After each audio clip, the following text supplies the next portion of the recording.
We're in Volume 5 of the Bible story by Arthur S Maxwell. And we are at Part 1, Story 5, Fire from Heaven. Like I said, it was said 3 years. And guess what? This is what it says. 3 years, 3 years had passed since Elijah stood in Ahab's court and announced the coming of a great drought. Part of the time he had spent at the brook of Sereth, and part with the widow of Zarephath. Many times during these lonely days he must have wondered what God was planning to do next for his people. Had they learnt their lesson yet? Were they were they really were they ready to turn from their idols? Someday the drought must end, but how and when? At last the word of the Lord came to him, saying, Go show thyself to Ahab, and I will send rain upon the earth. Elijah set out once for Samaria, 150 miles or so to the south of Zarephath. On the way he ran into Obadiah, the governor of Ahab's house, who was searching for pasture for his horses and mules that were still alive. This good man was one of the few leaders who remained loyal to God, to the God of heaven. He had shown his loyalty by hiding hundreds of God's prophets in a cave when Jezebel had tried to kill them. Recognizing Elijah, he dropped to his knees and cried, Thou art that my Lord Elijah. Art thou that my Lord Elijah? Okay, the King James kind of makes your mouth hurt. I am, replied Elijah. Go tell thy Lord, behold, Elijah is here. I can't, said Obadiah. He was afraid. Ahab had said that he Ahab said had said had been he said had been searching everywhere for Elijah. There had been many false reports as to where he had been, and these had served but to make the king more and more angry. Now, said Obadiah, if I tell Ahab you are here, and he finds you have disappeared again, he will kill me. As the Lord of hosts liveth, before whom I stand, said Elijah, I will surely show myself unto him today. Obadiah believed him and rode off to find the king. On hearing the news, Ahab went at once to the place where his servant had said he would find Elijah. The prophet was still there. Art thou he that troubleth Israel? He demanded angrily as he drew his horse close to Elijah. And then of course it has the picture of him on his horse going up to Elijah.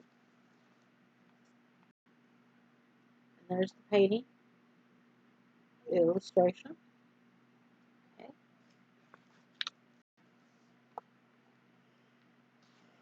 And the next page says, I have not troubled Israel, replied Elijah without flinching, but thou and thy father's house, in that ye have forsaken the commandments of the Lord, and thou hast followed Balaam. Balaam, you know, that dude that cursed, was supposed to cursed Israel back in the time of Moses. That's his name here. Same, same basic name.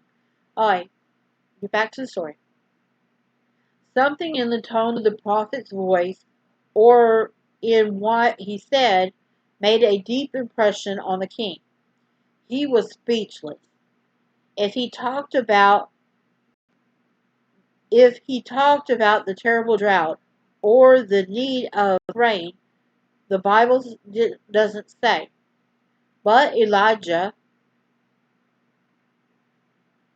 certainly told him what he must do if he wanted to know the blessings of God again.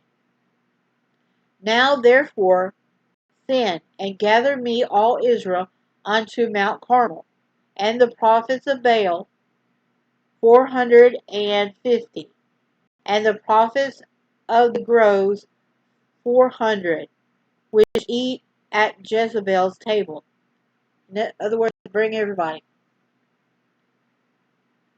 No doubt Elijah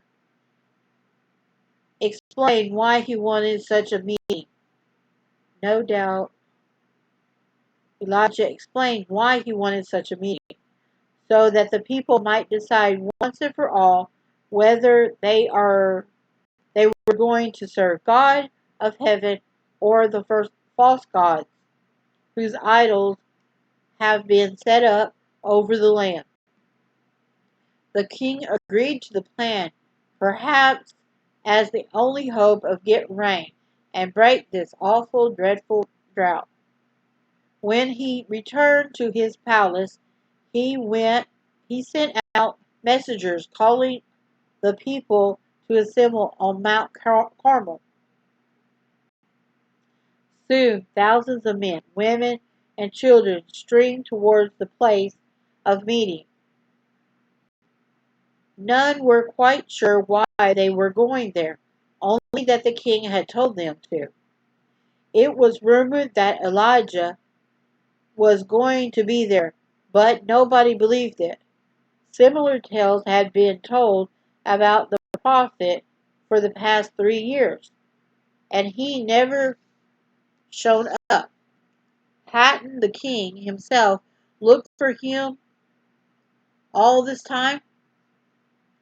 Pushing and jousting each other, the people trod a stump, a stumble up the trudged and stumbled up the towards the top of Mount Carmel until all the slopes were covered. All night long they stayed there, waiting for dawn. Early in the morning somebody cried, "There he is! I can see him! Elijah's here!" Instantly the word swept through the waiting throng.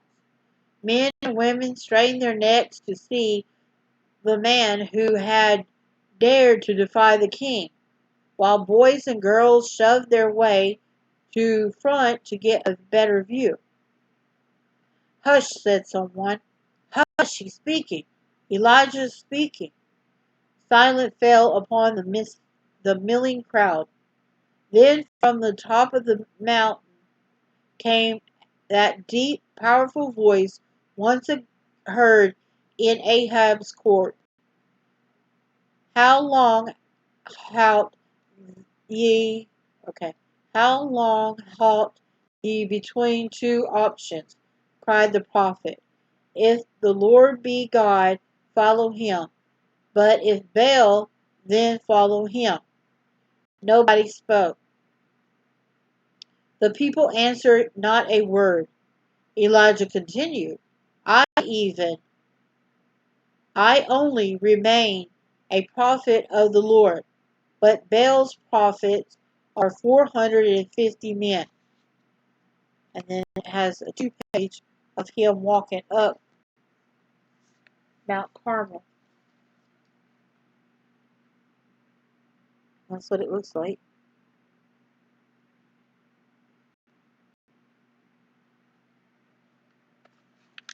And let's see what the next page has. Okay. Let them therefore give us two bulls, it says bullocks, and let them choose one bull for themselves, and cut it into pieces, and lay it on the wood, and put no fire under it. And I will dress the other bull, and lay it on wood, and put no fire under it. And call ye on the name of your gods, and I will call on the name of the Lord, and God will answer us with fire. Let him be God. Well said. That's fair enough, cried the people, thrilled to learn that they were to see such a test of powers of rival gods. For now they watched and listened for tenfold interest. In other words, they were very interested. Turning to the prophet of Baal, Elijah said to them, Choose which one of choose your choose you one of the bullocks for yourself, and dress it first, for ye are many, and call on the name of your gods, but put no fire under it. Glad for the chance to prove that Baal was the greatest god on earth, his prophet seized their bull. It doesn't say bull, it says bullock. Cut it up and placed the pieces in order on the altar that they had built. Then they began to implore their God to send fire to burn the sacrifice. O Baal, hear us, they cried. But there was no voice, nor any that answered. They start they started to heap up they started to leap up and down around the altar, crying, O Baal, hear us. But still no fire came. All morning long they kept up the wild dancing and shouting. At noon Elijah mocked them and said, Cry aloud, for he is a god. Either he is talking, or he is pursuing, or he is in a journey, or peradventure he sleepeth and must be awakened. In other words, he's doing a lot of things he's not listening to, must do it louder. And this they cried still louder, and began to cut themselves with knives, till the blood gushed out upon them. So they were cutting themselves, which is not a good thing to do. Don't think about it. It did not no good. Midday passed. Afternoon came. The sun began to sink towards the gray sea, the gray green sea, until there was neither voice nor any answer. There was neither voice nor any answer, nor any that regarded.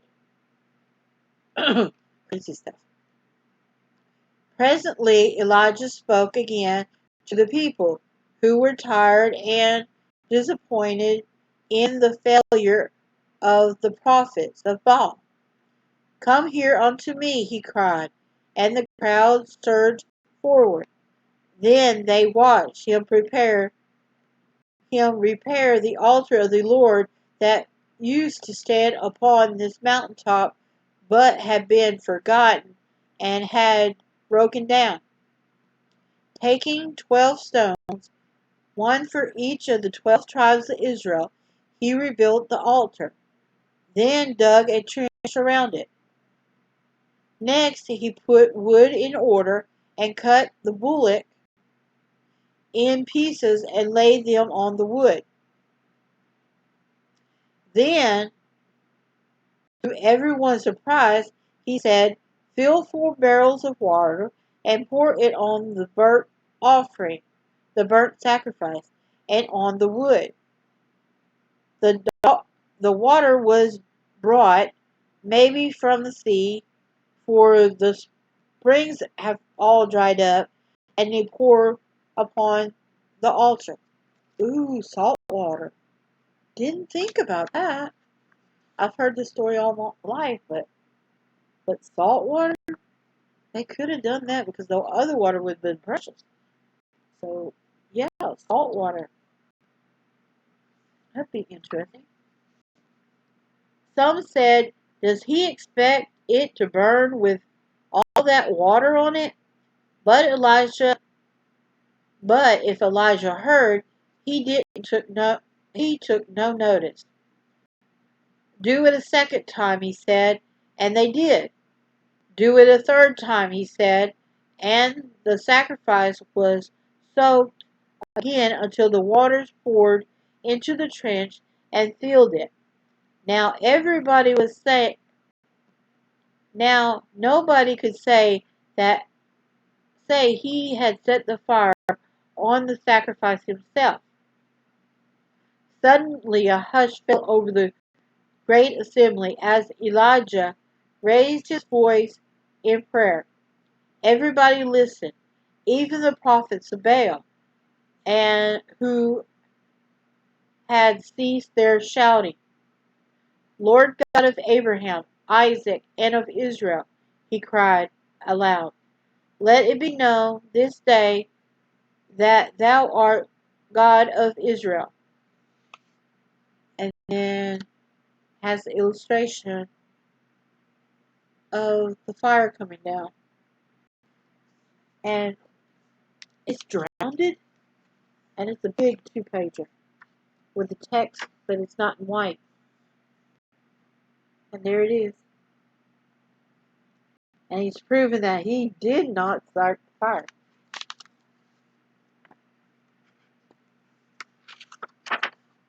Okay. Let it be known this day that thou art the God in Israel, and I am thy servant, and that I have done all these things at thy word. Hear me, O Lord, hear me, that this people may know that thou art the Lord God, and that thou hast turned their hearts back again. Scarcely had he finished praying when there was a flash, a flame from the sky, as as the fire of the Lord fell and consumed the burnt offering, the burnt sacrifice, and the wood, and the stones, and the dust, and licked up the water that was in the trench. It was a marvelous, never to be forgotten sight. Terrified, the people fell to their faces, crying, the Lord, He is the God. The Lord, He is the God. They saw what mistake they had made in worshiping the worthless idol of Baal. From now on, they would serve Jehovah, the God of Elijah. With their own eyes, they had seen his power. Never again might they forget him. And then, of course, this illustration has the hope that the fire left. I mean, it consumed everything. And even the dirt. That's wild.